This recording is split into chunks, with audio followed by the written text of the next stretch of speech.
After 10 years of doing home organization content here on YouTube, I have come to the recent realization that I may have been doing it all wrong. We have been overcomplicating it, and I think even thinking about it from the wrong lens. The new era of organization is being realistic, going with the flow, and going with our real lives. It might not look as pretty, but I guarantee you your life is going to be easier and your home is going to feel lighter. Now let's get into the steps. First step is to do a friction audit of your home. This is the question I want you to ask yourself, and that is, what annoyed me today? What took extra time, caused me frustration, or wasn't effortless in my day, getting around my home, getting myself and my kids out the door? One thing maybe you're trying to get out the door, your kids cannot find their socks, or you're putting away your laundry and you can't find matching socks. I've talked about this for years. If you have not yet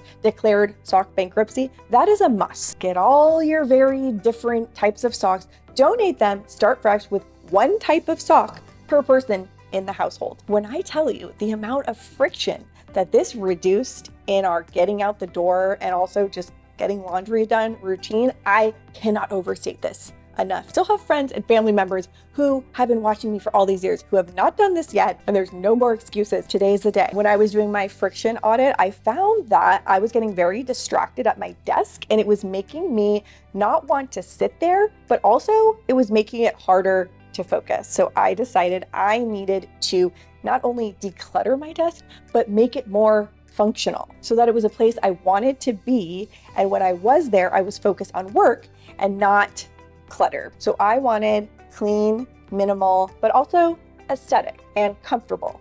So that is what I went with here. Before you go and even try to fix anything, just notice your day to day and what is causing friction, and keep a note in your phone, and that's where you want to start. Step number 2 is I want you to give all of your high touch, high use items in your home a permanent parking space. And I like calling it a parking space because it makes it kind of fun. It also helps get my kids involved and engaged. Something that I was losing on a daily basis were my headphones. And you know why that was? Because they didn't have a parking spot. They didn't have a home. I went ahead and got this headphone stand for like $6, $7.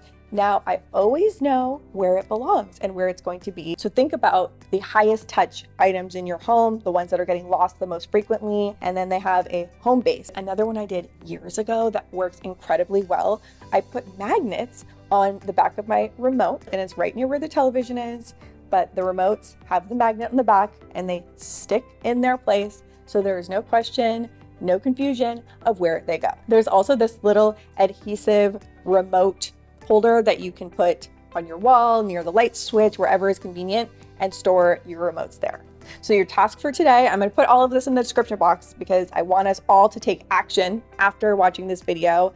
I want you to create parking spots for the big 10, which I am going to put here on the screen. Principle number 3 here is you want to make things easier to put away than to leave out. And this is huge because sometimes people are out here thinking that they're messy, but really their systems are just inconvenient. If something is too difficult, if it takes too long, sometimes if it even requires 2 hands or too much thinking, it's just not going to happen. So what I want you to ask yourself is, can I put this away with one movement? So going back to the sock situation, that was just an ongoing thing in my household. So we have one type of sock that's reducing friction, and then to make it easy to put away, I have baskets for the socks. It is easy to toss your socks in the basket. You don't even have to match them up. They all go together. The biggest one that I had to abandon years ago, and this one does hurt, but the idea of having an organized pantry and let's say take your cereal and pour it into another container, no, I'm not going to do that. That is too many steps. I'm not going to come back from the grocery store and unpackage my things, put them in a new container. Instead, what I've done is I have the lower cabinets dedicated to kids' breakfast and snacks. So all of their easy grab breakfast items, their go-to healthy snacks are right there on the top shelf. So the kids can access them and they're easy grab and go. So they are not constantly coming to me begging for snacks. So while it's not as pretty, it is definitely so much more functional. Next, we want to reduce visual decisions, and that is different from reducing visual clutter. The old school style of organization was everything put in a box or a bin and stored away. It's almost like giving you a license for clutter and delaying the problem, because that is something you're going to have to get to eventually. But when it's hidden away, it's not easy to access, you forget it, and usually it is kind of a mess. So have less things, but have them out and easy to access. This is why minimalism feels more calming, because there's this paradox of choice. If we have too many choices, too many options, a whole bin full of clutter and stuff to choose from, this makes it harder to make a decision, and it also causes decision fatigue. Next principle is to design around your actual habits, not your fantasy self, your real self. And sometimes what this means is putting items where you use them or where is more convenient versus where you want them to go visually, or where maybe it makes logical sense to go.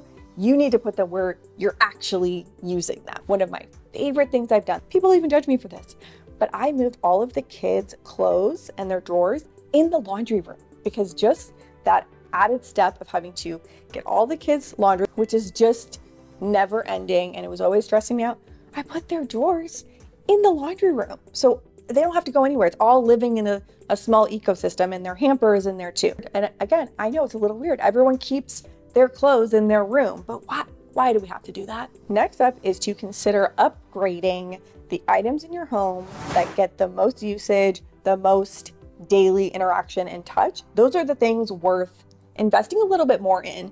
So for example, I was just using cheap dish brushes, going through them constantly, maybe every week or so. So I have this nice setup dish brush. It has the soap that's going to last forever in this pretty travertine tray, and the brush itself is only like $5, so I can switch that out for sanitation purposes, but the setup remains, and that's going to last for a long time. Maybe you're getting the really cheap hand soap, and it's time to get a nicer hand soap. The big question I want you to be very real and honest with yourself is, can I maintain this? Can the other members of my household realistically maintain this? I think the number one mistake people are making in home organization is things are too complicated. I might even go on a limb and say, if a system doesn't work without the labels there, maybe it's too complicated. And look, I love a label maker more than just about anybody, but just have that honest conversation with yourself. The new era of organization is being realistic, going with the flow, and going with our real lives. I have less stuff, and the things that I do have are really adding value. So it's about quality over quantity. So what I want you to do right now after watching this video, start taking an inventory of different friction points or annoyances that you are dealing with in your home on a day-to-day basis, getting out the door.